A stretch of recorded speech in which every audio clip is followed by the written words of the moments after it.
Hello everyone, आप सभी लोगों का स्वागत है टीचिंग परीक्षा के आज के इस वीडियो में, जिसके अंदर में फ्रेंड्स एक बहुत ही बेहतरीन रिवीजन सीरीज के अंदर में हम लोग आज हमारे हफ्ते भर में जो भी हम लोगों ने क्वेश्चंस किए हैं उनका एक फास्ट फॉरवर्ड रिवीजन करेंगे। और साथ ही साथ आप लोगों के लिए दो बहुत बड़ी वाली अनाउंसमेंट्स है। ठीक है, तो दिल थाम के रखिए आप लोग। और मैं आप लोगों को बता रहा हूँ फ्रेंड्स, आपके जो पढ़ाई है उसके अंदर में ये क्रांति ला देगा, एक रिवोल्यूशन ला देगा। तो काफी मेहनत लगी है इसके पीछे, काफी ज्यादा एफर्ट्स लगे, काफी ज्यादा खर्चा भी हुआ है जो है टीचिंग परीक्षा का। लेकिन फ्रेंड्स, आप लोगों के सिलेक्शन के आगे वो कुछ भी नहीं है।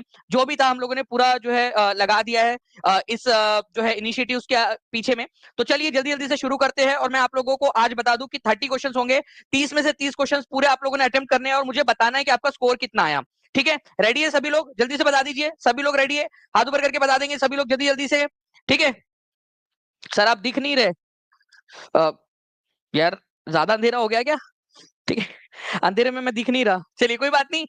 तो फ्रेंड्स, यहाँ पर मैं हम लोग आगे बढ़ते हैं। उससे पहले मैं यहाँ पर मैं उन सभी लोगों का बहुत बहुत शुक्रिया अदा करना चाहूंगा फ्रेंड्स, जिन्होंने यहाँ पर मैं इस सेशन को लाइक कर दिया था। जैसे कि मैं देख पा रहा हूँ फ्रेंड्स, 850 प्लस बच्चे ऐसे हैं जिन्होंने इस सेशन को लाइक कर दिया था। आज हमारा जो है फ्रेंड्स 2500 प्लस का टारगेट है। तो मैं चाहूंगा कि हर एक बच्चा एक एक जगह पे तो भी कम से कम शेयर कर दे, अपने टेलीग्राम में, फेसबुक में। अगर कोई लाइब्रेरी में आप पढ़ते हो तो लाइब्रेरी में सारे दोस्तों को शेयर कर दीजिए। हर जगह पे शेयर कर दीजिए ताकि आज हमारा 2500 का जो टारगेट है वो कंप्लीट हो जाए। और अगर 2500 का टारगेट कंप्लीट हो जाता है लाइव का हमारा, तो मैं आपको प्रॉमिस करता हूं, जैसे मैंने पिछले बार का प्रॉमिस निभाया है, मैं आपसे प्रॉमिस करता हूं कि मैं अगले हफ्ते जो है फ्रेंड्स फिर से आप लोगों की एक रिवीजन लूंगा, पूरा हफ्ता भर जो हमने पढ़ाया होगा उसका। ठीक है, चलिए नाउ फ्रेंड्स, पहले क्वेश्चन की तरफ मैं आगे बढ़ते हैं। पहला क्वेश्चन आपके स्क्रीन के ऊपर में ये रहा। जल्दी बताइए आप लोग, the Bering strait connect the Arctic Ocean with. Arctic Ocean को किससे कनेक्ट करता है, जल्दी से आप लोगों ने बताना है। ठीक है, तो देखिए फ्रेंड्स, बेरिंग जलडमरू मध्य आर्कटिक महासागरों को, ठीक है, ब्लैंक के साथ जोड़ता है। तो अटलांटिक महासागर, हिंद महासागर, आर्कटिक महासागर, हिंद महासागर, दो बार हो गया आप लोगों का, कोई बात नहीं। लेकिन आप लोग जो है फ्रेंड्स कोशिश करिए। तो यहां पर मैं पैसिफिक ओशन, प्रशांत महासागर दिया ही नहीं है। चाहे यहां पर मैं आंसर ये दो बार हो चुका था, लेकिन है नहीं ना वो आंसर में। ठीक है, चलिए। तो फ्रेंड्स, कम से कम आप इसको एलिमिनेट तो कर ही सकते थे। ठीक है, कम से कम एलिमिनेट तो किया ही जा सकता था। तो उपरयुक्त में से कोई नहीं आंसर हो जाएगा, none of the above answer हो जाएगा आप लोगों का। ठीक है, none of the above, E is the correct answer यहां पर मैं आप लोगों का। क्यों? क्योंकि बेरिंग स्टेट जो है फ्रेंड्स ये प्रशांत महासागर को जोड़ता है आर्कटिक महासागर से। मैप के थ्रू मैं आपको दिखाने की कोशिश करता हूं। ये देखिए यहां पर मैं अगर हम लोग थोड़ा सा इधर में जूम करने की कोशिश करें, तो यहां आप देखिए ये पूरा का पूरा नॉर्थ पोल के पास में आपका आर्कटिक महासागर है, आर्कटिक ओशियन। और इधर में है प्रशांत महासागर, पैसिफिक ओशन। तो ये जो बीच में आपको दिख रहा है ना, ये जोड़े हुए जो है, ये जो डब्बे के अंदर में, ठीक है, ये है बेरिंग स्टेट, बेरिंग का जलडमरू मध्य। जलडमरू मध्य का मतलब होता है जो दो बड़े बड़े पानी के भागों को जोड़ता है। एक ऐसा छोटा पानी का भाग जो दो बड़े बड़े पानी के भागों को जोड़ता है, उसको जलडमरू मध्य या स्ट्रेट कहते हैं। ठीक है, तो इस तरीके से जो है फ्रेंड्स, यहाँ पर में ऊपर में आर्कटिक ओशन है, नीचे में पैसिफिक ओशन है, और ये जो आप देख रहे हो ना कलरफुल तरीके से यहाँ पर में, ये आप लोगों का बेरिंग स्ट्रेट है। ओके, तो आर्कटिक महासागर ऊपर में और नीचे में जो है फ्रेंड्स आपका प्रशांत महासागर, उसको जोड़ता है बेरिंग जलडमरू मध्य। नाउ फ्रेंड्स, एक और क्वेश्चन आप लोगों का, सेकंड नंबर का क्वेश्चन। 30 क्वेश्चन है पूरे के पूरे, और आप लोगों ने मेरे को बताना है कि आपके 30 में से कितने आए। ठीक है, चलिए, क्या बात है फ्रेंड, 1300 बच्चे जुड़ चुके हैं केवल 3 मिनट के अंदर में। 1150 लाइक्स आपने कर दिए, बहुत बहुत शुक्रिया सभी को। फ्रेंडशिप डे की हार्दिक शुभकामनाएं। और मैं आपको बता दूं फ्रेंड्स की फ्रेंडशिप, हर एक फ्रेंड जरूरी होता है। ठीक है, और इसी वजह से जो है फ्रेंड्स आज फ्रेंडशिप 50 करके आप कोड का इस्तेमाल कर सकते हो टीचिंग परीक्षा के साथ में जुड़ने के लिए। ठीक है, चलिए। तो kingdom of Bijapur and Golconda were annex to Mughal empire during the reign of. Bijapur और गोलकुंडा को किसने हथिया लिया था? देखिए ये भारत है हमारा। ठीक है, यहाँ पर में बीजापुर है, यहाँ पर में गोलकुंडा है। बढ़िया से लगता है आप लोगों का, बीजापुर इधर में। ठीक है, और जो हैदराबाद वगैरह वाला इलाका था उधर में गोलकुंडा था। ये औरंगजेब के समय में हथिया लिए गए थे। एनसीईआरटी में दिया हुआ है, मैं डायरेक्टली आपको एनसीईआरटी का दिखाता हूँ। यहाँ पर में आप लोग देख सकते हो, बीजापुर जो है फ्रेंड्स 1685 के अंदर में, 1685 में। और जो आप लोगों का गोलकुंडा था वो 1687 में औरंगजेब के समय में जो है वो हत्या लिया गया था। यही तो बात है, एनसीईआरटी का क्वेश्चन पूछा, कभी भी पूछ सकता है, और बहुत फेमस क्वेश्चन नहीं है। ठीक है, तो बीजापुर को कब हत्या गया था? 1685 में। और गोलकुंडा को कब हत्याया गया था? ठीक है, 1687 में, 1687 के अंदर में, औरंगजेब के समय में। ये याद रखना था आप लोगों ने। जितने भी बच्चों ने सही आंसर दिया है उनको कॉन्ग्रेचुलेशन। ठीक है, चलिए आगे बढ़ते हैं हम लोग फ्रेंड्स। यहाँ पर मैं देखिए थर्ड नंबर का क्वेश्चन, और मुझे उम्मीद है कि आप लोग इस क्वेश्चन का आंसर बहुत अच्छे से दे पाओगे। 1400 प्लस बच्चे यहाँ पर में जुड़ चुके हैं फ्रेंड्स, 1200 आप लोगों ने लाइक्स कर दिए हैं। जल्दी जल्दी से लाइक भी करते रहेंगे सभी लोग, और जहां जहां शेयर कर सकते हो शेयर कर दीजिए जल्दी से। जिन्होंने भी टीचिंग परीक्षा चैनल को सब्सक्राइब नहीं किया, चैनल को सब्सक्राइब करके बेल आइकन जरूर दबा देना है आप लोगों ने। देखिए ओजोन परत के संरक्षण के लिए कौन सा पर्यावरण सम्मेलन अपनाया गया था? ठीक है, तो कौन सा पर्यावरण सम्मेलन था जो अपनाया गया था ओजोन परत के संरक्षण के लिए? बड़ा ही इंटरेस्टिंग सा क्वेश्चन है फ्रेंड्स। ठीक है, देखिए यहां पर मैं बात हो रही है आप लोगों के कौन सा पर्यावरण सम्मेलन हुआ था। ठीक है, कन्वेंशन हुआ था आप लोगों का, कन्वेंशन की बात हो रही है। ठीक है, तो वो हुआ था आप लोगों का फ्रेंड्स वियना कन्वेंशन। ठीक है, वियना कन्वेंशन। यहां पर मैं कन्वेंशन की बात हो रही है, ना कि प्रोटोकॉल की, कन्वेंशन की बात हो रही है, इसी वजह से वियना कन्वेंशन होगा। मैं आप लोगों को थोड़ा सा इसके बारे में बता भी देता हूँ। वैसे मैंने पढ़ाते समय बताया था, बट रिवीजन हम लोग कर रहे हैं तो पूरा का पूरा ही रिवीजन मैं आपको करवा देता हूँ अच्छे से। आप लोगों को बताना चाहूंगा फ्रेंड्स कि पहले आपका हुआ था वियना कन्वेंशन, वियना। ठीक है, वियना कन्वेंशन हुआ था आप लोगों का, वियना कन्वेंशन। कौन से साल में हुआ था ये वियना कन्वेंशन? ये हुआ था आप लोगों का 1985 में। वियना नाम की जगह ऑस्ट्रिया में है, ऑस्ट्रिया, ऑस्ट्रेलिया नहीं है, ऑस्ट्रिया, यूरोप के अंदर में। ओके, उसके बाद में आप लोगों का हुआ था मॉन्ट्रियल प्रोटोकॉल। ठीक है, तो मॉन्ट्रियल प्रोटोकॉल इसके बाद में हुआ, मॉन्ट्रियल प्रोटोकॉल, प्रोटोकॉल साइन हुआ था, प्रोटोकॉल। ठीक है, ये हुआ था 16 सितंबर, 16 सितंबर। ठीक है, 1987 में। अब बताओ मुझे ये 16 सितंबर का फिर क्या महत्व है? ठीक है, ये 16 सितंबर का फिर महत्व क्या आता है? आप लोग जल्दी से बताएंगे 16 सितंबर का क्या महत्व है?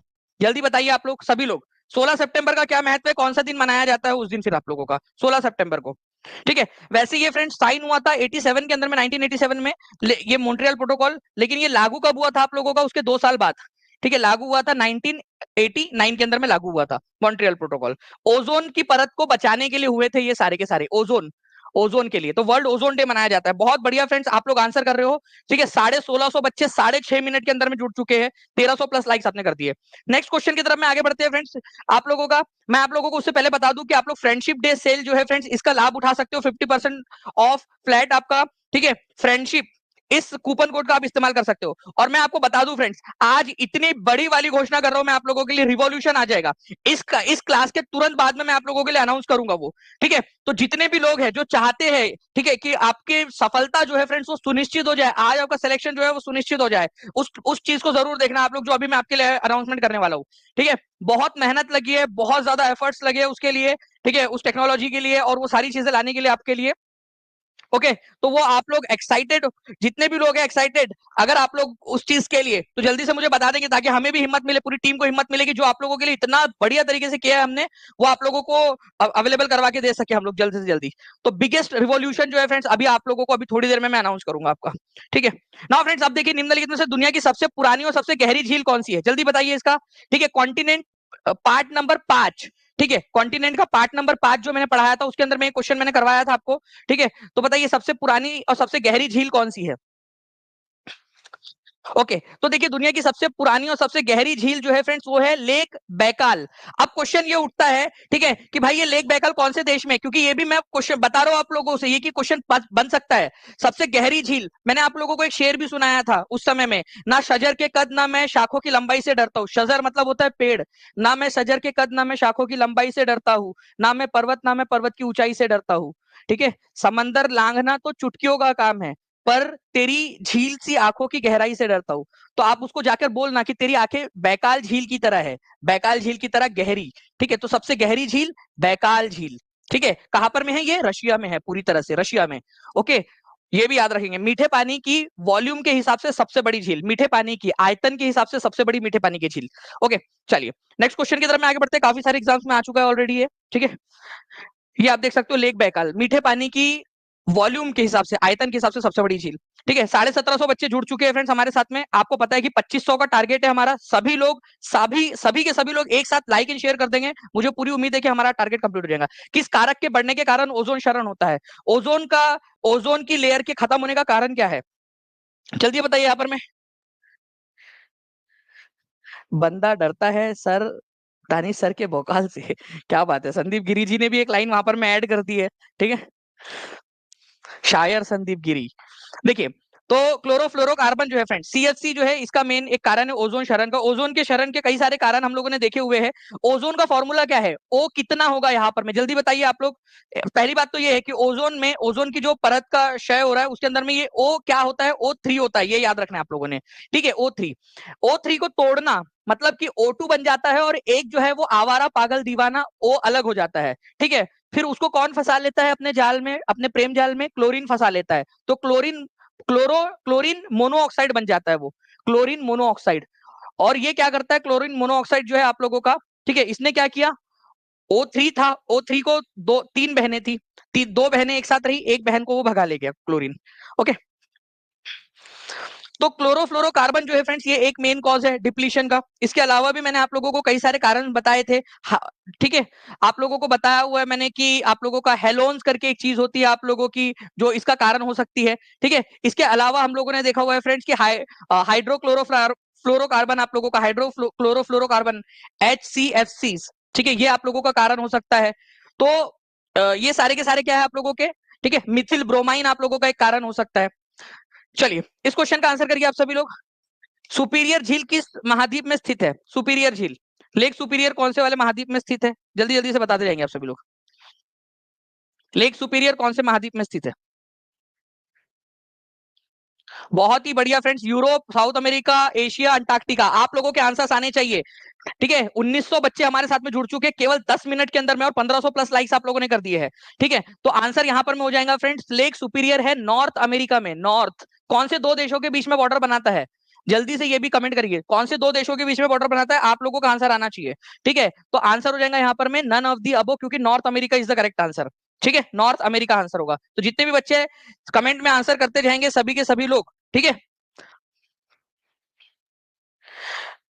All the PDFs are available on app Silky Pandey ji, all the PDF, सारे के सारे पीडीएफ इवन विद टेस्ट। ठीक है, E is the correct answer friends, ये याद रखना आप लोगों ने। ये देखिए यूनाइटेड स्टेट्स और ये कनाडा है, तो यूएसए और कनाडा के बीच में यहां पर में जो बॉर्डर है, यहां पर में लेक सुपीरियर उनके बॉर्डर पर स्थित है। लेक सुपीरियर ये आप लोगों का सरफेस एरिया के हिसाब से, सरफेस एरिया का मतलब होता है क्षेत्रफल, जो एरिया है ना, जो एरिया घिरा हुआ है उसके हिसाब से सबसे बड़ी मीठे पानी की झील। अब हमने दो क्वेश्चन कर लिए यहाँ पर में, ठीक है, आप लोगों को दो चीजें बताता हूं। अगर आप लोगों से बोला जाए मीठे पानी की झील, बात कौन सी करेंगे हम लोग? मीठे पानी की झील, पानी की, ठीक है, यहाँ पर में हम लोग मीठे पानी की जो झील है उसके बारे में बात करेंगे हम लोग, मीठे पानी की झील के बारे में। ठीक है, अगर आपसे बोला जाए सरफेस एरिया के हिसाब से कौन सी है, सरफेस एरिया के हिसाब से कौन सी होंगी, और वॉल्यूम के हिसाब से आयतन, वॉल्यूम का मतलब होता है आयतन, आयतन के हिसाब से कौन सी होंगी सबसे बड़ी, तो सरफेस एरिया के हिसाब से होंगी lake superior, lake superior, lake superior, ठीक है, लेक सुपेरियर। और अगर वॉल्यूम के हिसाब से बोला जाए मीठे पानी की सबसे बड़ी झील कौन सी है, जल्दी बताओ, वो सबसे ज्यादा जो है आप लोगों की मीठे पानी या ताजा पानी जो बोलना है आप लोगों ने, वही झील सबसे गहरी भी है, सबसे पुरानी झीलों में से भी मानी जाती है, रशिया के अंदर में है। मैं आपको पूरा हिंट दे रहा हूँ, ठीक है, अभी थोड़ी देर पहले हम लोगों ने देखा वॉल्यूम के हिसाब से सबसे गहरी, ठीक है, सबसे बड़ी झील कौन सी है मीठे पानी की, वॉल्यूम के हिसाब से वो है lake Baikal, lake Baikal, Baikal. और आप लोगों के लिए एक और घोषणा मैं कर दूं फ्रेंड्स, बहुत जल्द मैं एनसीईआरटी प्लस ल्यूसेंट की एक सीरीज स्टार्ट करने वाला हूं यूट्यूब के ऊपर में, रोज 5 बजे। ठीक है, तो आप सभी जितने भी लोग इस चीज को समर्थन करते हैं, ठीक है, अगर उनका समर्थन है तो मुझे बता देना कमेंट के अंदर में। ठीक है, एनसीईआरटी प्लस लूसेंट, पूरा का पूरा एनसीईआरटी प्लस पूरा का पूरा लूसेंट आप लोगों का उसके अंदर में मैं कवर करवाऊंगा आपको। और मैं ही नहीं बल्कि फ्रेंड्स उसके अंदर में हमारे साथ में कुलदीप सर भी रहेंगे, ताकि साइंस का भी पूरा का पूरा हम, ठीक है, एसएसटी प्लस साइंस पूरा का पूरा हम लोग उसके अंदर में कर ले, और जो भी हमारा इवन इकोनॉमिक्स हो या जो भी चीजें बन सकती है सारी की सारी चीजें हम लोग उसके अंदर में करेंगे। ठीक है, तो आप लोगों का जितना ज्यादा समर्थन रहेगा उतना ज्यादा हम लोग और ज्यादा करते जाएंगे इसमें। चलिए 2000 प्लस कंप्लीट हो चुके हैं फ्रेंड्स, 1600 लाइक्स हो चुके हैं, जल्दी जल्दी से करते जाएंगे आप सभी लोग। ठीक है, देखिए 7वें नंबर का क्वेश्चन, बॉक्साइट के बारे में कौन सी वाली बात सही है ये आपको बताना है। 2500 का टारगेट है हमारा, जल्दी जल्दी से बताइए, जल्दी से। देखिए बॉक्साइट के बारे में क्या सही है, क्या बॉक्साइट सबसे ज्यादा जो है आप लोगों का गुजरात में मिलता है? आंसर आप लोगों को दिख रहा है, ठीक है, तो इसका क्या किया जा सकता है अभी आंसर का? ठीक है, एक नंबर ग्रेस नंबर मिल गया आप लोगों को तो यहाँ पर में।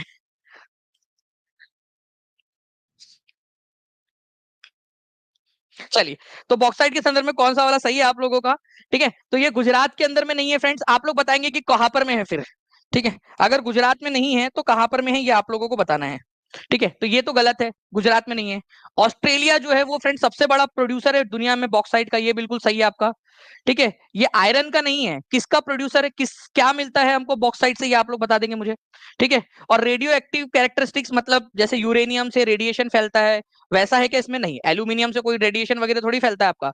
तो बॉक्साइट जो है वो एल्यूमिनियम का आपका जो है वो ओर है, और लार्जेस्ट प्रोड्यूसर गुजरात नहीं है। क्या है वो आप लोग मुझे कमेंट करके बताएंगे, क्योंकि ये बहुत ही इंपॉर्टेंट क्वेश्चन है। भारत में कौन सा राज्य है जो सबसे बड़ा उत्पादन करता है बॉक्साइट का? वो है उड़ीसा। ठीक है, उड़ीसा।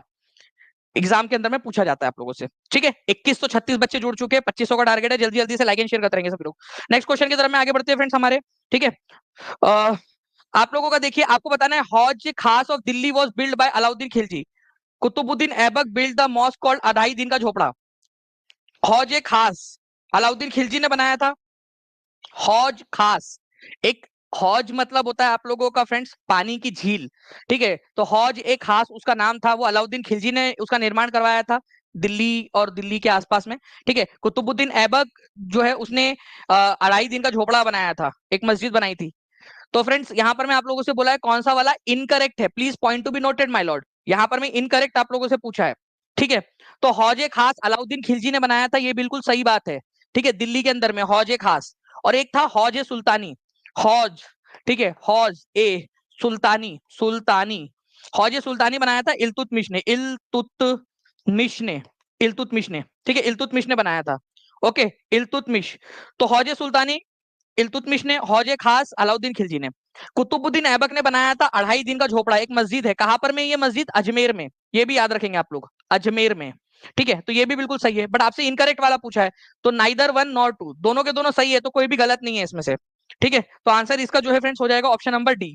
केवल 13% लोगों ने सही आंसर किया है, 13% लोगों ने इनकरेक्ट देखा ही नहीं उन्होंने।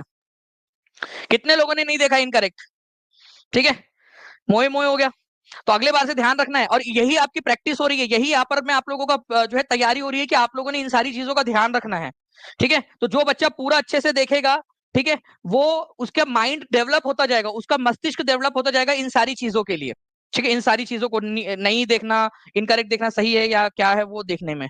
ठीक है, तो आप लोगों का जो आंसर है फ्रेंड्स आप लोगों का हो जाएगा यहाँ पर में ऑप्शन नंबर डी। ठीक है, option number D is the correct answer आप लोगों का।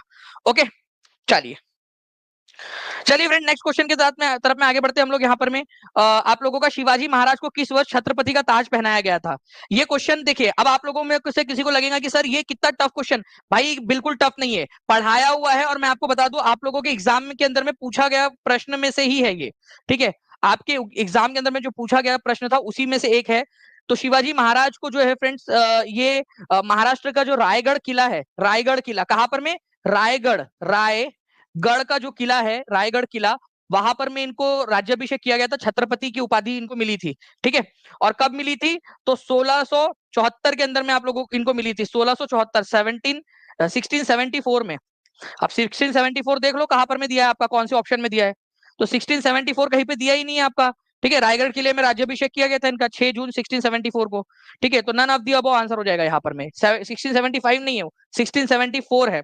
ठीक है, तो ये आप लोगों ने याद रखना है, E is the correct answer, क्योंकि पॉइंट क्या है, 6 जून 1674 को कहां पर में किया गया था? रायगढ़ के अंदर में उनका राज्याभिषेक हुआ था। राज्याभिषेक का मतलब होता है उनका, उनको छत्रपति की उपाधि देना। ठीक है, चलो 2250 के करीब जो है फ्रेंड्स बच्चे जुड़ चुके हैं हमारे साथ में, केवल 250 बच्चों की कमी, और एक साथ अगर आप सभी लोग शेयर कर देंगे तो मुझे पूरी उम्मीद है कि हम लोग जो है 250 का आंकड़ा पार कर जाएंगे, 2500 का आंकड़ा पार कर जाएंगे, और अगले हफ्ते भी हमारा रास्ता जो है फ्रेंड्स खुल जाएगा अगले हफ्ते भी रिवीजन करने का। ठीक है, चलिए नेक्स्ट क्वेश्चन की तरफ में आगे बढ़ते हैं। एल्यूमिनियम किस कच्चे माल से निकाला जाता है? और आज मैं अभी आपको थोड़ी देर में एक बहुत बड़ी वाली घोषणा करने वाला हूं। ठीक है, तो उसके लिए भी तैयार रहिए, और साथ ही साथ आज फ्रेंडशिप डे है। ठीक है, तो फ्रेंडशिप कूपन कोड का इस्तेमाल करके आप लोग जो है फ्रेंड्स कोर्स के साथ में जुड़ सकते हो। ठीक है, ताकि आप लोग अपनी पढ़ाई जो है वो जल्द से जल्द शुरू कर सके। मैं अभी बहुत इंपॉर्टेंट वाला अनाउंसमेंट करूंगा, तो प्लीज सारे के सारे बच्चे देखें, क्योंकि आप लोग बाद में वरना पछताओगे कि काश उस समय जब सर बता रहे थे तो देख लिया होता अच्छे से। ठीक है, तो एल्यूमिनियम किस कच्चे माल से निकाला जाता है? तो एल्यूमिनियम जो है फ्रेंड्स ये बॉक्साइट से निकाला जाता है।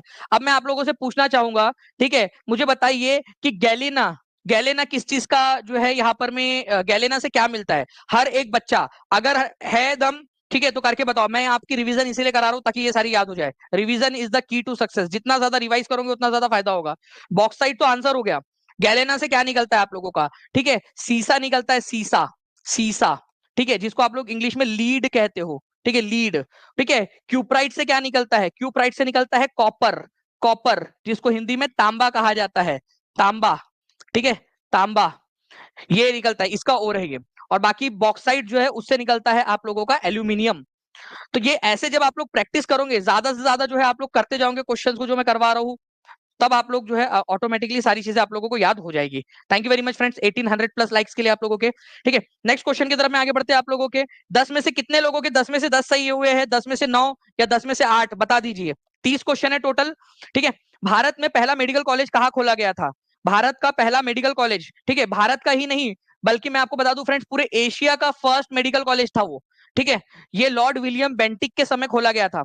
मैंने आपको एक क्वेश्चन बता दिया, लॉर्ड विलियम बेंटिक के समय में खोला गया था कलकत्ता मेडिकल कॉलेज। ठीक है, जिसको कोलकाता मेडिकल कॉलेज बोलते हैं आज। ठीक है, तो कलकत्ता मेडिकल कॉलेज या कोलकाता मेडिकल कॉलेज जो है आप लोगों का, ये याद रखना है आप लोगों ने।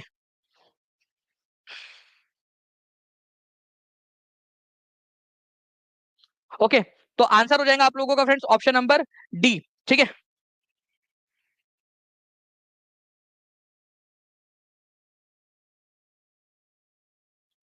तो आंसर आपका ऑप्शन नंबर डी हो जाएगा। ओके, नेक्स्ट जो है फ्रेंड्स आप लोगों को बता दूं, लॉर्ड विलियम बेंटिक जो है यहाँ पर मैं आप देख सकते हो इनके समय में ये खोला गया था 1835 में कलकत्ता के अंदर में। कलकत्ता मेडिकल कॉलेज बोलते थे, अब इसको कोलकाता मेडिकल कॉलेज बोला जाता है। नेक्स्ट क्वेश्चन, आप जो टूथपेस्ट रोजाना इस्तेमाल करते हो उसमें दांतों की सड़न से लड़ने के लिए निम्नलिखित में से कौन सा खनिज उपयोग में लाया जाता है? बताइए।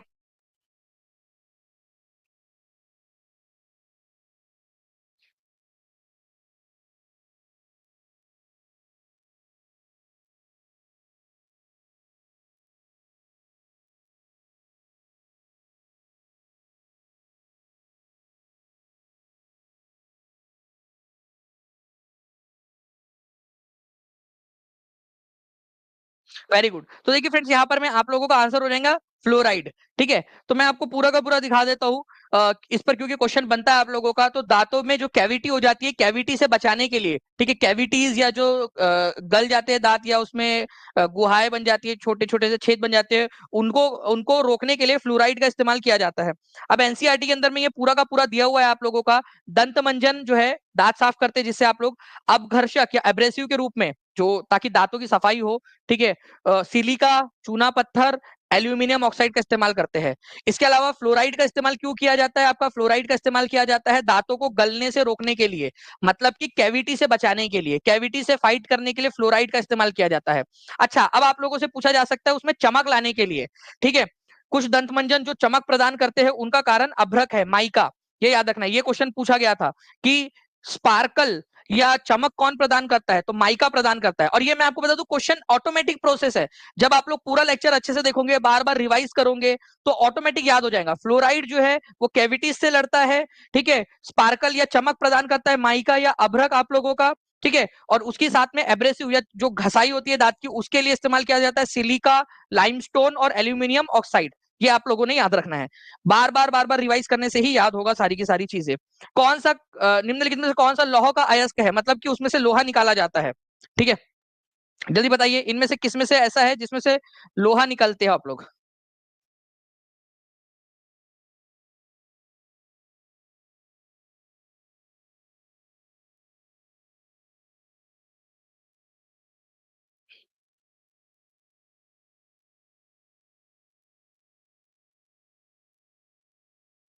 देखिए मैंने ना आप लोगों को एक लिस्ट जो है वो दी हुई है, क्लास के अंदर में भी दिया हुआ है, ऐप में भी, और यहाँ पर मैं आप लोगों को एक लिस्ट दे रहा हूँ। यहाँ पर इस लिस्ट को आप लोग देखिए। ठीक है, आयरन जो है वो किस किस से प्राप्त होता है आप लोगों का? एक तो चीज है आप लोगों का हेमेटाइट से होता है और मैग्नेटाइट से होता है, ये दो इंपॉर्टेंट वाले हैं। लिखो आप लोग, हेमेटाइट और मैग्नेटाइट।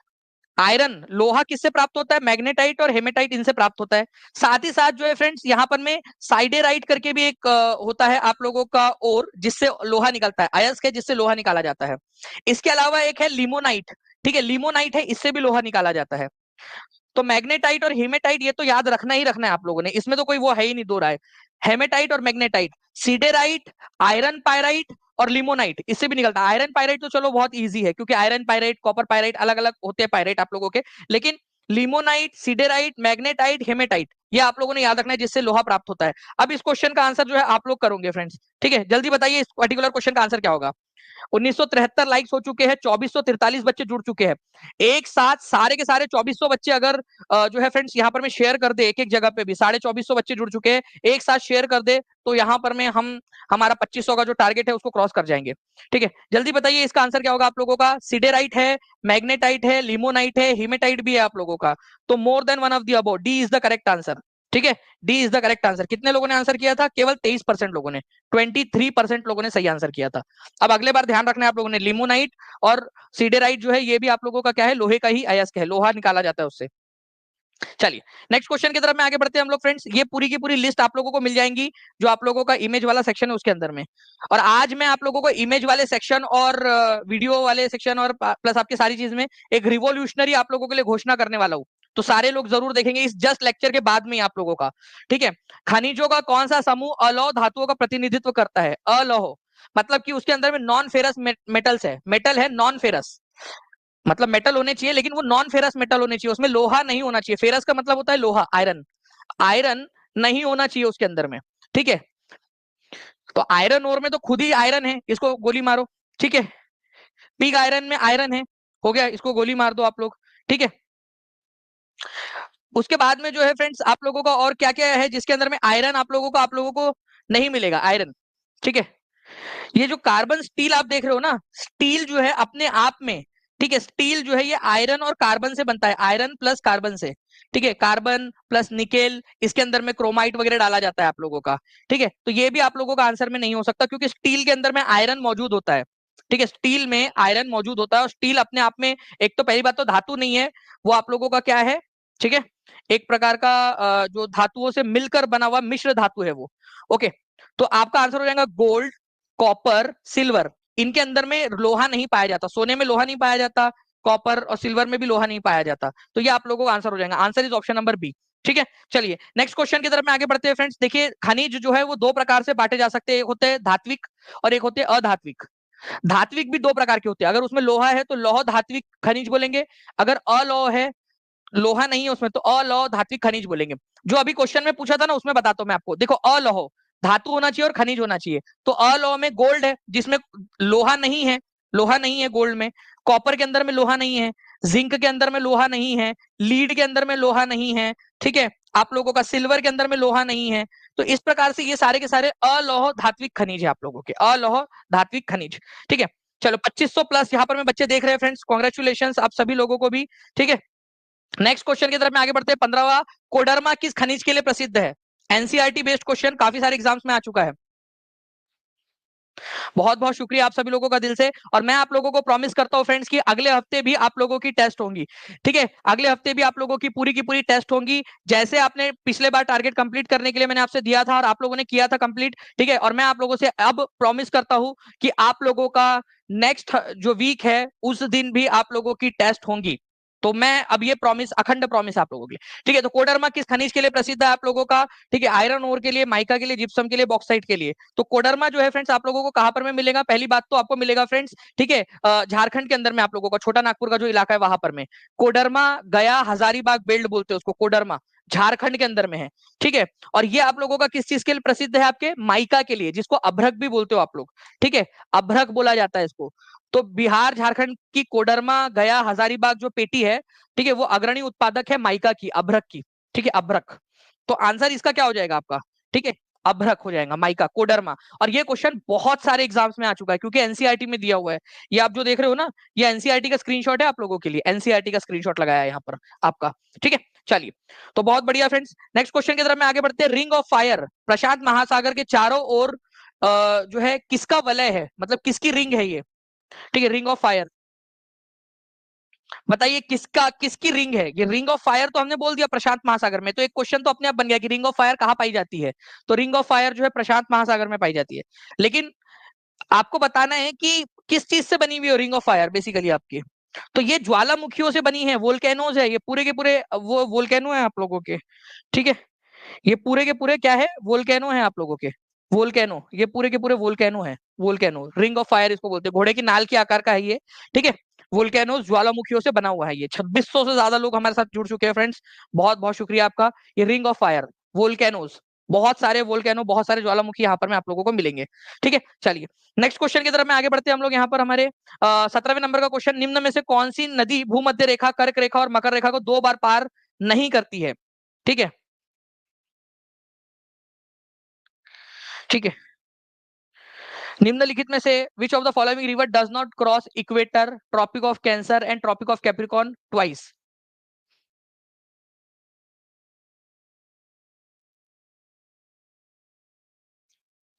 मैं इस क्वेश्चन को थोड़ा सा, आप लोग आंसर मत कीजिए, मैं इस क्वेश्चन को थोड़ा सा मॉडिफाई करता हूँ। विच of the following rivers does not cross any of one?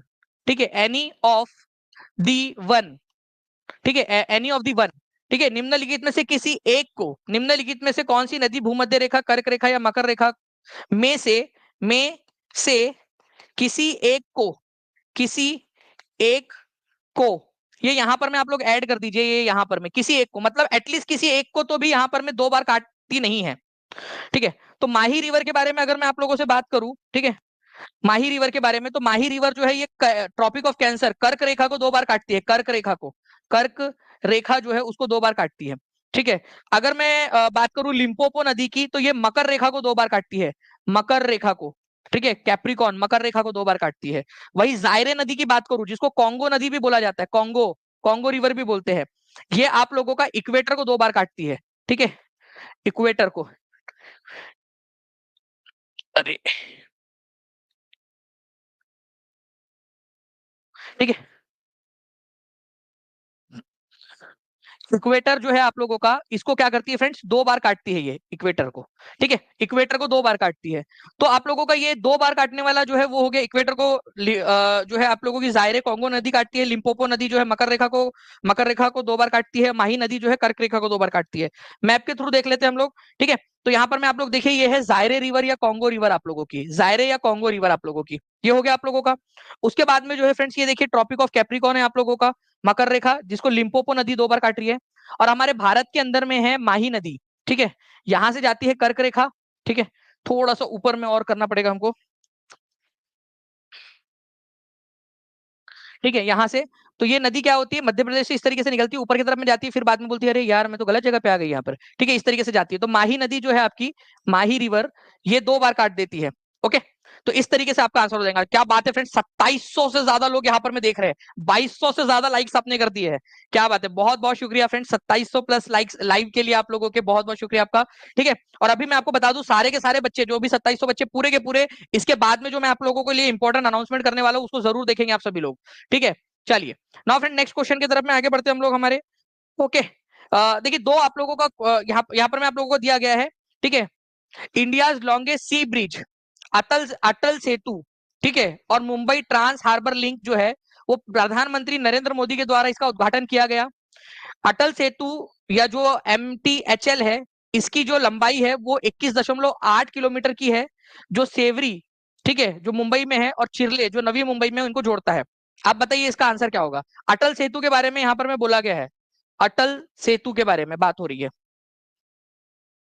ठीक है, तो देखिए अगर मैं अटल सेतु की बात करूं आप लोगों से फ्रेंड्स, इस पर्टिकुलर क्वेश्चन के अंदर में, ठीक है, आपसे करेक्ट वाला बोला गया है ना, तो अटल सेतु जो है आपका, इसका उद्घाटन प्रधानमंत्री नरेंद्र मोदी के द्वारा किया गया था, ये बिल्कुल सही है। ठीक है, दूसरा वाला जो स्टेटमेंट है आपका, वो भी बिल्कुल सही है, कि अटल सेतु मुंबई में सेवरी नाम की जगह है, वहां से लेकर चिरले नाम की जगह नवी मुंबई में, वहां तक जोड़ता है। और इसकी जो टोटल लंबाई है वो है 21.8, ठीक है, किलोमीटर की, 21.8 किलोमीटर की इसकी लंबाई है, 6 लेन का ये पूरा का पूरा है आपका। तो दोनों के दोनों बिल्कुल सही है। ठीक है, तो अटल सेतु, आप देख सकते हो ये पूरा अटल सेतु जो है आपका 21.8 किलोमीटर लंबा है, 21.8 किलोमीटर लंबा। और जो है मुंबई को नवी मुंबई से जोड़ता है ये।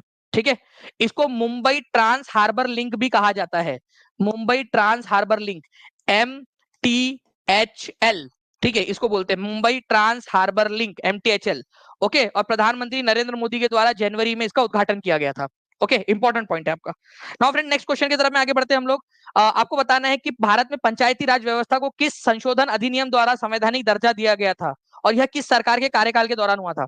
प्रधानमंत्री और जो है आपका इनके जो संवैधानिक संशोधन है, दोनों का सही जोड़ी आपने लगानी है। ये क्वेश्चन TRE 3 में आया है सर, चलो बहुत अच्छी बात है। ठीक है, आंसर्स करते रहेंगे सभी लोग। 16 हो चुके हैं, 19 क्वेश्चन हो चुके हैं आप लोगों के, 30 क्वेश्चन है टोटल। आपको बताना है कि 30 में से आपके कितने आए हैं, तो सारे क्वेश्चन अच्छे से देखिए आप लोग। ठीक है, तो 73वां संविधान संशोधन था और नरसिम्हा राव सरकार के समय में हुआ था ये आपका, तो आंसर इसका ऑप्शन नंबर सी हो जाएगा।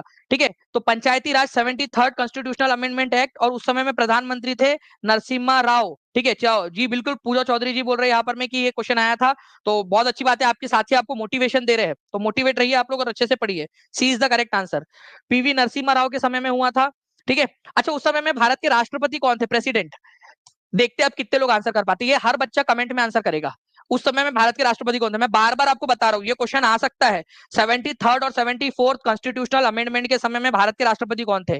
Revision is the key to success, जितना ज्यादा रिवीजन करोगे उतना ज्यादा काम आएगा आप लोगों को। जी हाँ, ये आपका पीआरटी से लेकर 11 12 तक के जो जीएस है उन सब में काम आने वाला है ये आपका, तो जो बच्चा देखेगा अच्छे से उसका फायदा होगा। ओके, नेक्स्ट जो है फ्रेंड्स, यहाँ पर में कारगिल जो है आपका कौन से नदी के किनारे पर स्थित है? बताइए जल्दी से, ये क्वेश्चन एग्जाम का क्वेश्चन है आपका 20वें नंबर का। कारगिल कौन से नदी के किनारे पर स्थित है? 2600 से ज्यादा बच्चे यहाँ पर मैं अभी भी देख रहे हैं फ्रेंड, जल्दी जल्दी से सेशन को लाइक कर देंगे। 2380 लाइक्स आप लोग ऑलरेडी कर चुके हो, मुझे लगता है कि 2500 लाइक्स भी हम लोग कर सकते हैं। ठीक है, देखिए बिल्कुल कुछ लोगों ने आंसर यहाँ पर मैं कर दिया है, मैं जानबूझ के उनका आंसर यहाँ पर मैं पढ़ नहीं रहा हूँ, बहुत बढ़िया जिन्होंने आंसर किया है। राष्ट्रपति कौन थे, मैं चाहता हूँ बाकी लोग भी आंसर करें। ठीक है, जितने भी लोगों को याद है वो आंसर करते जाएंगे, कौन थे उस समय में राष्ट्रपति। कारगिल किस नदी के किनारे पर स्थित है, तो सुरु नदी के किनारे पर स्थित है। ठीक है, सुरु नदी के किनारे पर। ठीक है, ये लद्दाख यूनियन टेरिटरी का पार्ट है, कौन से?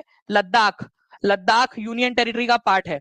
कारगिल विजय दिवस कब मनाया जाता है? ठीक है, अब एक क्वेश्चन और जोड़ लो आप लोग, कारगिल विजय दिवस कब मनाया जाता है, ये आप लोगों ने आंसर करना है। ठीक है, कारगिल विजय दिवस, हर एक बच्चा जल्दी जल्दी से आंसर करेगा। सिंपल सा क्वेश्चन अभी अभी गया है, कारगिल विजय दिवस। बहुत बढ़िया फ्रेंड्स, ठीक है आप लोग आंसर कर रहे हो। देखो कारगिल के ऊपर में लड़ाई हुई थी आपकी 1999 के अंदर में। ठीक है, तो हम लोग उसी की याद में हर साल 26 जुलाई को, 26 जुलाई, ठीक है, को हम लोग कारगिल विजय दिवस के रूप में मनाते, कारगिल विजय दिवस के रूप में मनाते हम लोग 26 जुलाई को। तो ये क्वेश्चन भी अपने आप में इंपॉर्टेंट है, कारगिल विजय दिवस, कारगिल से रिलेटेड जो पॉइंट बन रहे हैं मैं आप लोगों को बताता जा रहा हूँ। ठीक है, तो कारगिल विजय दिवस 26 जुलाई को आता है, अभी थोड़े दिन पहले ही गया है आपका कारगिल विजय दिवस, कारगिल डे भी बोलते हैं उसको। चलिए नेक्स्ट क्वेश्चन की तरफ में आगे बढ़ते हैं आप लोगों का। तो सुरु नदी जो है फ्रेंड्स उसके किनारे, उसके पास में है कारगिल। सुरु नदी किसकी सहायक नदी है? सुरु किसकी सहायक नदी है? एक क्वेश्चन तो भाई बनता है, अब देखो लेवल तो बढ़ाना है ना आप लोगों का, धीरे धीरे धीरे धीरे। मुझे बताइए कि सुरु नदी किसकी सहायक नदी है, देखकर बता दो, चाहे जो बच्चा भी यहाँ पर मैं देख रहा हूँ वो बता देंगे सुरु नदी किसकी सहायक नदी है। और दूसरा, मैं इस मैप में से क्वेश्चन दे रहा हूँ आप लोगों को, विजुअली आप लोग यहाँ पर में करेंगे और मुझे बताइए कि सियाचिन ग्लेशियर से कौन सी नदी निकलती है, सियाचिन ग्लेशियर से कौन सी नदी निकल रही है ये बताएंगे आप सभी लोग। और उसके अलावा सुरु नदी किसकी सहायक नदी है, दोनों बताएंगे आप लोग मुझे। ठीक है, नाउ भारत के प्रधानमंत्री पंडित जवाहरलाल नेहरू और चीनी प्रधानमंत्री, ठीक है, झोउ एनलाई द्वारा पंचशील शांतिपूर्ण समझौते के ऊपर में 5 सिद्धांतों की संयुक्त घोषणा कब की गई थी? ठीक है, तो पंचशील समझौता किसके किसके बीच में हुआ था, पहली बात तो ये इंपॉर्टेंट है, ये आया था ना एग्जाम के अंदर में, पंचशील समझौता भारत की दृढ़ निश्चय का एक सबूत देता है, तो बिल्कुल सही बात है। ठीक है, पंचशील समझौता भारत और पाकिस्तान, भारत और चाइना के बीच में हुआ था, इंडिया, ठीक है, इंडिया और चाइना के बीच में हुआ था पंचशील समझौता। कौन से साल में हुआ था ये क्वेश्चन आप लोगों ने याद रखना है। ठीक है, तो ये हुआ था 1954 के अंदर में, और ये एनसीईआरटी में दिया हुआ है आप लोगों का 29 अप्रैल 1954 को। मैं आपको दिखाता हूँ, एनसीईआरटी दिखाता हूँ डायरेक्टली। ठीक है, ये देखिए आप लोग, पूरी रिसर्च के साथ में पूरी की पूरी टीम आप लोगों के लिए काम कर रही है फ्रेंड्स। तो चाइना के प्रीमियर जो प्रधानमंत्री थे झाऊ एनलाई, और भारत के प्रधानमंत्री पंडित जवाहरलाल नेहरू, उन्होंने पंचशील समझौते पर हस्ताक्षर किए थे 29 अप्रैल 1954 में। ठीक है, 1954 के अंदर में, ये इंपॉर्टेंट पॉइंट है आप लोगों का। ठीक है, तो प्लीज इसको याद रखिएगा आप सभी लोग। पंचशील समझौता 1954 कौन से दो देशों के बीच में हुआ था? इंडिया और चाइना के बीच में हुआ था। ठीक है, चलो नेक्स्ट क्वेश्चन की तरफ में आगे बढ़ते हैं। राज्य पुनर्गठन आयोग के बारे में कथनों पर विचार करें, ये बढ़िया क्वेश्चन है, इसी से रिलेटेड एक क्वेश्चन आया था आप लोगों का।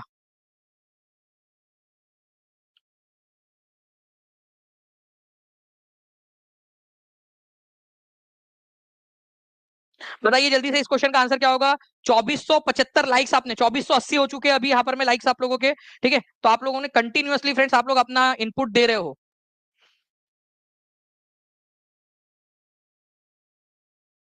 चलिए, तो देखिए फ्रेंड्स, आप लोगों को बता दूं कि राज्य पुनर्गठन आयोग बहुत ही इंपॉर्टेंट है, एनसीईआरटी बेस्ड क्वेश्चन है आप लोगों का ये, ठीक है। एनसीईआरटी के अंदर में एनसीईआरटी में इसके बारे में दिया हुआ है आप लोगों का, ठीक है। तो राज्य पुनर्गठन आयोग की जो स्थापना है वो 1953 में हुई थी, ये बिल्कुल सही बात है, ठीक है। 1953 के अंदर में इसकी स्थापना हुई। अब इसके अंदर में एक चीज है आप लोगों का फ्रेंड्स, ठीक है, जो राज्य पुनर्गठन आयोग है उसके अंदर में जो उसके अध्यक्ष थे, उसके अध्यक्ष का नाम था फजल अली, ठीक है। इसी वजह से इसको फजल अली कमीशन भी बोला जाता है। स्टेट रीऑर्गेनाइजेशन कमीशन को फजल अली कमीशन भी बोलते हैं, क्यों? क्योंकि ये जो है फ्रेंड्स फजल अली, जस्टिस फजल अली के नेतृत्व में बना था। अब इसके दूसरे मेंबर्स कौन थे? एक तो थे फ्रेंड्स यहाँ पर मैं आप लोगों के एच एन कुंजरू, ठीक है, और दूसरे थे के एम पानिक्कर, ठीक है। तो एच वी कामत नहीं थे, ठीक है, और गोविंद वल्लभ पंत भी नहीं थे, ठीक है। फजल अली तो थे, लेकिन दूसरे मेंबर्स कौन थे? कामत और वल्लभ पंत नहीं थे भाई, ठीक है। यहाँ पर में एच एन कुंजरू और के एम पानीकर, ठीक है, ये दो लोग थे इसके मेंबर, तो 3 मेंबर बॉडी थी ये यहाँ पर में, ठीक है। फजल अली के नेतृत्व में बनी थी, ठीक है। फजल अली, जस्टिस फजल अली के नेतृत्व में एच एन कुंजरू और के एम पानीकर, ये 3 लोग थे इस कमेटी के अंदर में। ये क्वेश्चन आया था कि नहीं आया था? ठीक है, जल्दी बताइए, ये क्वेश्चन आया था कि नहीं आया था आप लोगों का? सभी लोग जल्दी से बताएंगे। आया था आप लोगों का, है ना? इस तरीके का एक क्वेश्चन एक शिफ्ट के अंदर में आगे में भी पूछा जा सकता है। पहली बात, मेरे को हर एक बच्चे से लिखकर चाहिए, मत हर एक बच्चा लिखेगा कि स्टेट रीऑर्गेनाइजेशन कमीशन कब बनी थी, ठीक है। स्टेट रीऑर्गेनाइजेशन कमीशन कब बनी थी? दिसंबर 1953 के अंदर में। पहले लिखो, ये बहुत इंपॉर्टेंट पॉइंट है, ठीक है। मैं पूरे एक्सपीरियंस के साथ आप लोगों को बोल रहा हूं, ये क्वेश्चन पूछे जाने की प्रबल संभावना है। स्टेट रीऑर्गेनाइजेशन कमीशन का गठन कब हुआ था? दिसंबर 1953 में। उसके अध्यक्ष कौन थे? ये क्वेश्चन आ सकता है। फजल अली इसके अध्यक्ष थे, और इन्हीं की सिफारिश के आधार पर 1956 के अंदर में जो है फ्रेंड्स भारत में स्टेट रीऑर्गेनाइजेशन एक्ट लाया गया था, ठीक है। एच एन कुंजरू और के एम पानीकर भी उसके सदस्य थे। ये याद रखेंगे आप सभी लोग। 2500 से ज्यादा लाइक्स आपने कर दिए, 2550 लाइक्स हो चुके हैं। बहुत बहुत शुक्रिया फ्रेंड्स आप लोगों का दिल से, और अभिनंदन पूरी टीचिंग परीक्षा परिवार को। ओके, आप सभी लोग जिसके मेंबर है। जालियनवाला बाग हत्याकांड की जांच के लिए गठित हंटर कमेटी में भारतीयों को जगह मिली थी, भारतीय लोग भी शामिल थे इसमें, ठीक है। तो कौन से भारतीय शामिल थे इसमें, ये बताइए यहाँ पर मैं आप लोग। बिल्कुल, ये टीजीटी डी ट्रिपल एस भी जनरल पेपर में भी काम आएगा। अभी आप इसके बाद वाला जो सेशन है ना, इसके बाद में एक मैं आप लोगों के लिए जस्ट ये सेशन खत्म होने के बाद में एक बड़ी घोषणा करने वाला हूँ, उसको देखना आप लोग। आपके लिए इतना बड़ा हथियार लेकर आए हैं फ्रेंड्स, ठीक है, जिससे आप लोग बहुत आगे निकल जाओगे बाकी लोगों से, ठीक है। तो जालियनवाला बाग हत्याकांड जो है फ्रेंड्स आप लोगों का, उनके अंदर में यहाँ पर में चिमनलाल हरिलाल सीतलवाड़, ठीक है, सी एच सीतलवाड़ थे, और पंडित जगत नारायण, ठीक है, पंडित जगत नारायण, ये लोग थे इसके अंदर में। तो आंसर हो जाएगा more than one of the above. Bihar शिक्षक टीआरई 6 to 8 के अंदर में पूछा गया 15 मार्च 2024 को, ठीक है। तो डायरेक्ट डायरेक्ट क्वेश्चन देखिए आप लोग, एग्जाम में आया हुआ क्वेश्चन, जालियनवाला बाग हत्याकांड के लिए कौन सी समिति बनी थी? तो यहाँ पर में बनी थी ये हंटर कमीशन। ये भी एक क्वेश्चन बनता है कि जालियनवाला बाग हत्याकांड के लिए कमेटी का नाम क्या था? हंटर कमेटी थी या हंटर कमीशन था? ये भी एक अपने आप में क्वेश्चन है आपका। और उसके बाद में कौन थे? सर चिमनलाल हरिलाल सीतलवाड़ और पंडित जगत नारायण मुल्ला, ठीक है, इनका नाम था पूरा। चलिए आगे बढ़ते हम लोग फ्रेंड्स, यहाँ पर में आप लोगों का नेक्स्ट क्वेश्चन देखिए फ्रेंड्स, बीपीएससी टीआरई 6 to 8 में, ठीक है, री एग्जाम के अंदर में आया हुआ क्वेश्चन 21 तारीख को। सविनय अवज्ञा आंदोलन के दौरान गांधी जी के नेतृत्व में दांडी मार्च कितने जो है लंबे समय का था? बताइए कितना कितना दूरी का था? तो ये जो था फ्रेंड्स आप लोगों का पूरा, इसके बारे में मैंने आप लोगों को ऑलरेडी पूरा का पूरा करवाया हुआ है, ठीक है, एक एक चीज इसके, ठीक है, आप लोगों की। ओके, अगर आप पेड क्लास के बारे में भी देखोगे तो ये पेड क्लास की आप देखिए, ये पीपीटी है आपकी, ठीक है, पूरा का पूरा, कि गांधी जी जो है उन्होंने 240 माइल्स की यात्रा की थी, लगभग लगभग, क्योंकि वो अप्रोक्सीमेटली आता है आप लोगों का, और मैंने उसी में भी आपको बताया था कि भाई इसको आप अप्रोक्सीमेटली जो है वो 1 माइल इधर या उधर आप मान सकते हो। तो आंसर जो है फ्रेंड्स अप्रोक्सीमेटली 240 माइल है वो आप लोगों का, ठीक है, 240 माइल्स आप लोग जिसको बोलते हो मील आपका हो जाएगा, लेकिन ये 241 माइल्स उसके बहुत ज्यादा क्लोज है, इसी को आंसर माना जाएगा आप लोगों का, ठीक है। क्योंकि अब वो पैदल गए तो कहीं हो सकता है बाजू में भी गए होंगे, थोड़ा इधर उधर में भी थोड़ा बैठ गए होंगे जाके पत्थर पे, भाई मैं तो थक गया भाई साहब, थोड़ी देर रुक जाओ सब लोग, ठीक है, तो वो बैठ गए होंगे। तो ऐसा करके वो हो सकता है, तो माना जा सकता है 241 माइल्स को आप लोगों का, ठीक है, लॉजिकल है, इसमें कुछ भी गलत नहीं है, लॉजिकल है पूरा का पूरा, एग्जामिनर ने जानबूझ के डाला हुआ है। तो टीआरई 3 का एक्चुअल क्वेश्चन आपका। ओके, अच्छा आप लोगों को बताना है कि भाई नमक सत्याग्रह के लिए गांधी जी ने जो दांडी यात्रा शुरू की थी, दांडी यात्रा कौन से दिन शुरू की थी और कौन से दिन खत्म की थी, ठीक है। चलो अब आप लोग बताओ, गांधी जी ने ये दांडी यात्रा जो शुरू की थी, दांडी मार्च, ये स्टार्ट कौन से तारीख को किया था? डेट बताना है आप लोगों ने, date, start date, start date. तो वो थी फ्रेंड्स आप लोगों की 12 मार्च, ठीक है, 1930। ठीक है, ये याद रखेंगे आप लोग, 20 मार्च 1930 को गांधी जी ने शुरू किया था। ये बहुत ही इंपॉर्टेंट है। ठीक है सर, इस चैनल पे मैं ऐसे ही आया था 3 महीने पहले, और आज वो दिन है, मैं पूरे दिन इसी चैनल पे पढ़ता रहता हूँ, एडिक्टेड हो गया हूँ। चलिए शिवम जी, बहुत बहुत शुक्रिया आपका, आपके प्यारे से कमेंट के लिए। और मुझे बड़ी खुशी है कि आप पढ़ाई से एडिक्टेड हो चुके हो। ये इससे बड़ा टीचर के लिए कॉम्प्लीमेंट क्या हो सकता है कि उसके बच्चे पढ़ाई से एडिक्टेड हो चुके हैं। ठीक है, और क्या चाहिए। साइमन कमीशन किस वर्ष भारत आया था, ये बताना है आप लोगों ने। साइमन कमीशन किस वर्ष भारत आया था? देखिए फ्रेंड, साइमन कमीशन जो है, मैं आप लोगों को बता दूं कि ये जो है ना, इसका गठन कब हुआ था, अगर ये क्वेश्चन पूछ लिया जाए, गठन जो क्वेश्चन बनता भी एग्जाम में आया था, गठन वाला गठन, तो ये हुआ था आपका नवंबर, ठीक है, नवंबर 1927 के अंदर में इसका गठन हुआ था, 1927 में। ठीक है, और ये भारत कब आया, अगर ये क्वेश्चन पूछ लिया जाए भारत कब आया, तो नवंबर के बाद में भाई, 1927 के बाद में फरवरी आता है, तो 3 फरवरी 1928 को ये भारत आया था। तो आंसर आप लोगों को हो जाएगा ऑप्शन नंबर सी, भारत आया था। ठीक है, 3 फरवरी 1928 को। ये भी एक इंपॉर्टेंट वाला पॉइंट है आप लोगों का, प्लीज इसको भी याद रखिए आप लोग, कभी भी एग्जाम के अंदर में आप लोगों से पूछा जा सकता है। ठीक है, अब देखिए फ्रेंड, तुम्हारी मामा की लड़की से मिलाता हूं मैं आप लोगों को एक। ठीक है, मिस वर्ल्ड 2027 का 71वां संस्करण किसने जीता? आपको याद है, मैंने पूरा इसका वीडियो आपको दिखाया था कि कैसे आपको टीचिंग परीक्षा के ऐप के ऊपर में पढ़ाया था मैंने, और वही क्वेश्चन आया। ठीक है, तो बताइए, मिस वर्ल्ड 2024 का 71वां संस्करण किसने जीता? ये मिस वर्ल्ड 2031 का 2024 का 71वां संस्करण कहाँ हुआ था? इंडिया में हुआ था। चलिए, एक क्वेश्चन बन गया। कहाँ हुआ था? मुंबई में हुआ था। ये भी एक क्वेश्चन बन गया आप लोगों का। ठीक है, मुंबई भारत के अंदर में हुआ था। ठीक है, अब जो है ये मैडम है कहाँ की, ये भी क्वेश्चन बन सकता है ना, है कहाँ की? तो ये है चेक रिपब्लिक की, क्योंकि एक क्वेश्चन ये भी बन सकता है। ओके, तो याद रख लेना आप लोग फ्रेंड्स यहाँ पर में कि जो आंसर है आप लोगों का, ठीक है, क्रिस्टीना पिस्कोवा होना चाहिए। Krystyna Pyszkova, Krystyna Pyszkova, Krystyna Pyszkova कहीं दी नहीं है, तो answer none of the above हो जाएगा यहाँ पर में। क्रिस्टीना पिस्कोवा, थोड़ा टीम ने, हमने क्या किया, इसको थोड़ा सा और ज्यादा टफ कर दिया आप लोगों के लिए, आंसर को टफ कर दिया आपके लिए। ठीक है, आंसर को और ज्यादा टफ कर दिया है। ओके, तो आंसर इसका हो जाएगा फ्रेंड्स आपका ऑप्शन नंबर ई। ठीक है, E is the correct answer यहाँ पर में, क्योंकि ये देखिए, ये है तुम्हारे मामा की लड़की। ठीक है, उसका नाम है क्रिस्टीना पिस्कोवा, ये चेक रिपब्लिक की है। ठीक है, चेक रिपब्लिक, चेक रिपब्लिक नाम का 2800 बच्चे जुड़ चुके हैं friends. Miss World 2024 Krystyna Pyszkova, चेक रिपब्लिक की। ठीक है, आगे में किसी भी एग्जाम के अंदर में पूछे जाने की बहुत बहुत बहुत अधिक संभावना है। ठीक है, और जानबूझ के टफ कर दिया ताकि आपको याद हो जाए, एटलीस्ट आप लोग जो है ऑप्शन एलिमिनेट करने के हद तक पहुंच जाए आप लोग। ओके, तो ये चेक रिपब्लिक की है, क्रिस्टीना पिस्कोवा। ठीक है, मिस वर्ल्ड 2024 मुंबई महाराष्ट्र के अंदर में ये हुआ था आप लोगों का। मिस वर्ल्ड पीजेंट जो है आप लोगों का, ये भारत ने 28 साल बाद होस्ट किया है, उससे पहले 1996 में भारत ने होस्ट किया था इसको। ओके, ये सारी चीजें पढ़ाया था मैंने आप लोगों को। ओके, सर मामा की लड़की बहुत सुंदर है, आज पता चला, रिद्धि कुमारी जी। ठीक है, अच्छी बात है।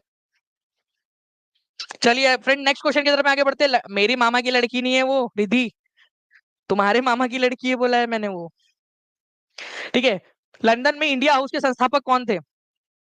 बताओ, लंदन में इंडिया हाउस के संस्थापक कौन थे? 65वीं बीपीएससी में पूछा गया क्वेश्चन। ठीक है,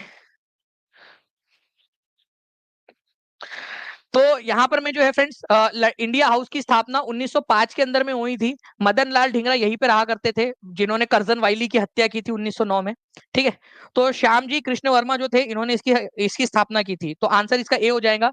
तो मदन लाल ढींगरा जो है फ्रेंड्स, इंडिया हाउस के अंदर में रहा करते थे। इंडिया हाउस करके एक संस्था बनाई गई थी लंदन के अंदर में, जिसकी स्थापना की थी, ठीक है, श्याम जी कृष्ण वर्मा ने। ठीक है, और यहीं पे रहा करते थे मदन लाल ढींगरा। इन्होंने 1909 में करजन वाइली की हत्या की। ये क्वेश्चन आया था कि नहीं आया था आप लोगों का, कि करजन वाइली की हत्या किसने की थी?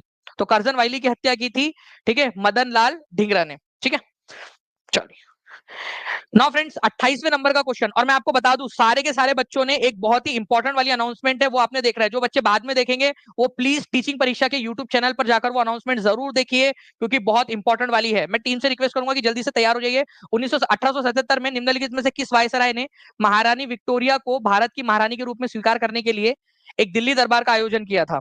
तो वो था तुम्हारे मामा का लड़का लॉर्ड लिटन। ठीक है, लॉर्ड लिटन। कब हुआ था ये दिल्ली दरबार? तीनों दिल्ली दरबार आपको पढ़ाया है, तो टीचिंग परीक्षा चैनल को सब्सक्राइब करके सारे लेक्चर्स देख लेना आप लोग अच्छे से, ठीक है। तो लॉर्ड लिटन जो है फ्रेंड्स, इन्होंने ये आपका दिल्ली दरबार 1877 में आयोजित करवाया था, ये याद रखना इंपॉर्टेंट है आपका, ठीक है। जो दानी सर ने पढ़ाया बिल्कुल वही है, नीतू साहू जी बिल्कुल सही बोल रहे हो आप, ठीक है। चलिए नेक्स्ट क्वेश्चन की तरफ में आगे बढ़ते हैं हम लोग फ्रेंड्स। देखिए आप लोग पूरी के पूरे मैंने आपको सारे के सारे बताया था, ठीक है। अगर आप लोग कहोगे, ठीक है, तो मैं आपको फिर से पूरे के पूरे रिवाइज करा दूंगा, जितने बार बोलोगे मैं उतने बार रिवाइज कराऊंगा, मैं तैयार हूँ रिवाइज कराने के लिए आपको, ठीक है। बस आप लोग बताना मुझे कि आपको पढ़ना है, अगर आप लोग समर्थन देते रहोगे तो बिल्कुल मैं आपको पढ़ाऊंगा, ठीक है। लॉर्ड लिटन जो है फ्रेंड्स, उन्होंने एक और काम किया था। जिस समय में हमारी जो है पहले क्या था, सिविल सर्विसेज की एग्जाम देने की उम्र 21 साल थी मैक्सिमम, मैक्सिमम, हाँ मिनिमम नहीं। अब तो मिनिमम 21 साल हो गई, मैक्सिमम 21 थी, उसको घटा के 19 कर दिया ताकि भारतीय लोग एग्जाम दे ही ना पाए, ठीक है। तो 21 से घटाकर 19 साल किसने कर दिया था? वो भी था तुम्हारे मामा का लड़का लॉर्ड लिटन, ठीक है। ये भी क्वेश्चन बन सकता है एग्जाम के अंदर में। चलिए 29वें नंबर का क्वेश्चन, मैं टीम से रिक्वेस्ट करूंगा कि प्लीज जल्दी जल्दी से हमारा जो नेक्स्ट हमारी अनाउंसमेंट है, ठीक है, उसको जल्दी से उसके लिए तैयार हो जाइए, ठीक है। तो देखिए फ्रेंड्स, आपको बताना कि किंग जॉर्ज 6 जो है वो भारत के राजा थे, कब से कब तक? कितने लोगों को पता है? 1947 से लेकर 1950 तक, 15 अगस्त, ठीक है, 15 अगस्त 1947 से लेकर, ठीक है, 26 जनवरी 26 जनवरी 1950 तक भारत का राजा कौन था? King George 6। ये कितने लोगों को पता था? मैक्सिमम लोगों को पता ही नहीं होगा कि हमारे भारत का राजा था, भारत की आजादी के बाद में भी जो लंदन इंग्लैंड का राजा था वही भारत का भी राजा था। तो भारत के जो लुई माउंटबेटन है, ठीक है, मतलब जो भारत के आखिरी वायसराय थे, वो गवर्नर जनरल बन गए आजादी के बाद में, ठीक है। तो गवर्नर जनरल लुई माउंटबेटन, ठीक है, पहले लुई माउंटबेटन बने गवर्नर जनरल भारत के। तो ये किंग जॉर्ज 6 के प्रतिनिधि के रूप में, गवर्नर जनरल के रूप में काम कर रहे थे भारत में। और सी राजगोपालाचारी बने जब लॉर्ड माउंटबेटन को घर की याद आने लगी, वो बोले घर जाना है घर जाना है घर जाना है करके, ठीक है। तो लुई माउंटबेटन की जगह पे सी राजगोपालाचारी बने 26 जनवरी तक, जब तक कि भारत में लोकतंत्र लागू नहीं हो गया। जैसे ही भारत में लोकतंत्र लागू हुआ, ये राजा वाली पोस्ट खत्म और भारत में राष्ट्रपति का पदभार संभाल लिया राजेंद्र प्रसाद ने, ठीक है। तो लोकतंत्र लागू होने तक भारत में राजशाही थी।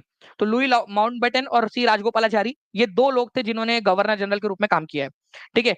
2798 2798 जो है फ्रेंड्स लाइक्स हो चुके, 2 लाइक दूर है हम लोग 2800 लाइक से, ठीक है। चलिए 30वें नंबर का क्वेश्चन आप लोगों का, बताइए यहाँ पर मैं जल्दी से इसका आंसर करिए।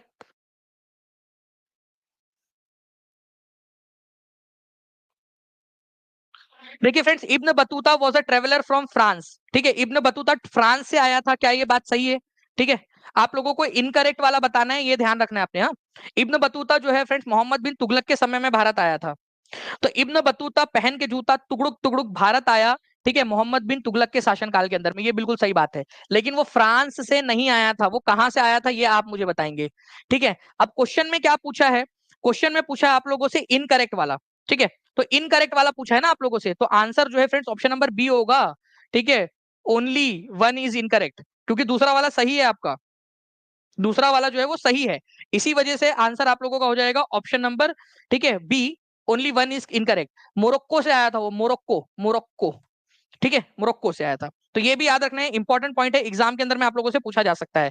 नाउ फ्रेंड्स, मैं आप लोगों को बता दूं कि आप लोगों के लिए एक बहुत बड़ी वाली अनाउंसमेंट है अभी, ठीक है। बिगेस्ट रिवॉल्यूशन, बिगेस्ट अनाउंसमेंट आप लोगों के लिए, आप लोग तैयार हो जाइए बस इस लेक्चर के बाद में, ठीक है। ये मैंने इब्न बतूता के बारे में आपको बता दिया, इनकी बुक का नाम क्या था वो आप लोग मेरे को कमेंट करके बताना, उस वाले लेक्चर पे जाइए जल्दी से, इनकी बुक का नाम आप लोग बताएंगे कि इनकी बुक का नाम क्या था, ठीक है। ये भी बताना है आप सभी लोगों ने। साथ ही साथ आप मुझे बताएंगे कि जो राज्य पुनर्गठन आयोग था, स्टेट रीऑर्गेनाइजेशन कमीशन, ठीक है, उसके अध्यक्ष कौन थे? और पंचशील समझौता किसके किसके बीच में हुआ था? अभी जाइए जल्दी से आप सभी लोग, और जो लेक्चर है, ठीक है, जो आप लोगों के लिए अभी लगाया है, इसके तुरंत बाद में उसके अंदर में आइए, मैं आपसे 30 सेकंड के अंदर में उस लेक्चर में जुड़ रहा हूँ। और सारे के सारे बच्चे इस रिवॉल्यूशन वाले वीडियो को जरूर देखेंगे, क्योंकि काफी इंपॉर्टेंट वाली बातें मैंने इसके अंदर में आप लोगों से बतानी है, बहुत इंपॉर्टेंट वाली चीजें डिस्कस करनी है आपके साथ में, ठीक है। सभी लोग तैयार है? तैयार है तो जल्दी से आ जाइए आप सभी लोग उस वीडियो के अंदर में, मैं आपका इंतजार कर रहा हूँ। 30 सेकंड के अंदर मैं पहुंच रहा हूँ, उस वीडियो पे जाके कमेंट करना है आप लोगों ने, ये सारे के सारे, ओके, जो मैंने 3 सवाल पूछे आप लोगों से, जल्दी जल्दी से। Thank you.